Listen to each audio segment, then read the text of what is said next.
Hare Krishna, dear devotees. Today we are going to discuss shloka number 2.32. It is like this.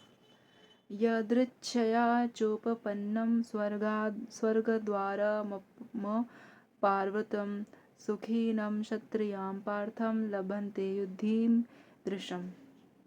हे पार्थ, वे क्षत्रिय सुखी है जिन्हें ऐसे युद्ध के अवसर अपने आप प्राप्त होते हैं जिससे उनके लिए स्वर्ग लोक के द्वार खुल जाते हैं. तो यहाँ पे भगवान जी क्या कह रहे हैं, ऐसे क्षत्रिय क्या है, बहुत ज़्यादा लकी हैं, बहुत ज़्यादा सुखी है जिनको ऐसे अवसर अपने आप मिलते हैं और उनके लिए स्वर्ग लोक के दरवाजे अपने आप खुल जाते हैं.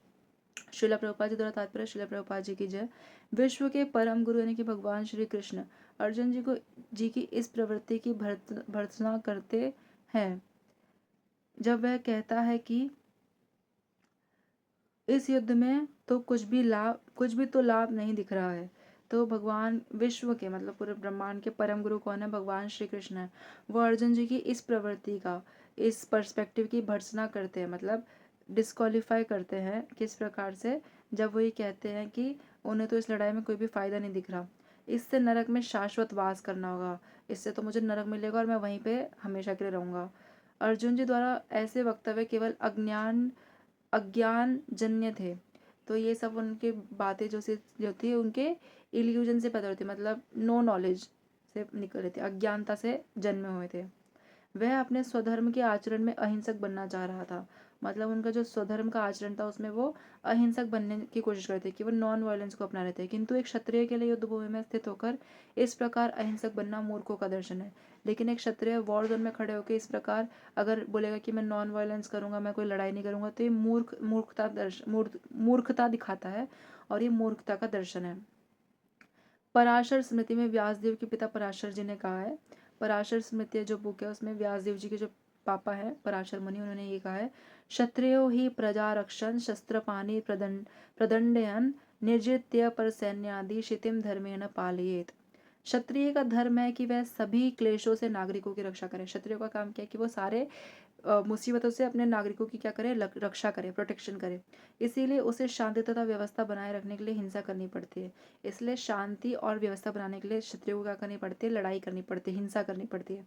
अतः उसे शत्रु राजाओं के सैनिकों को जीत कर धर्मपूर्वक संसार पर राज्य करना चाहिए.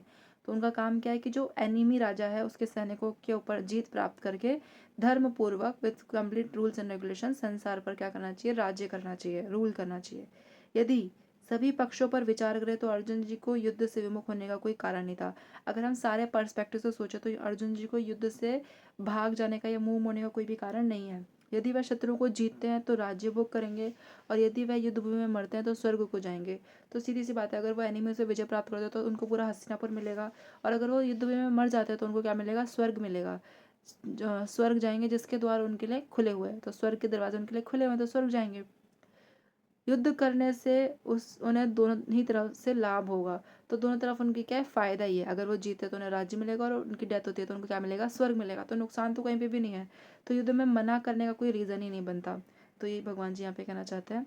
सो thank you so much devotees for listening to me. वांशा कल्पतरुभ्यश्च कृपा सिंधुभ्यैव च पतितानां पावनेभ्यो वैष्णवेभ्यो नमो नमः. ग्रंथराज श्रीमद् भगवद गीता की जय. नामाचार्य श्रील हरिदास ठाकुर की जय. प्रेम से कहिए जय श्री कृष्ण चैतन्य प्रभु नित्यानंद श्री अद्वैत गदाधर शिवसति श्री गौर भक्त वृंद की जय. हरे कृष्ण कृष्ण कृष्ण हरे हरे, हरे राम राम राम हरे हरे. हरे Krishna. Thank you so much.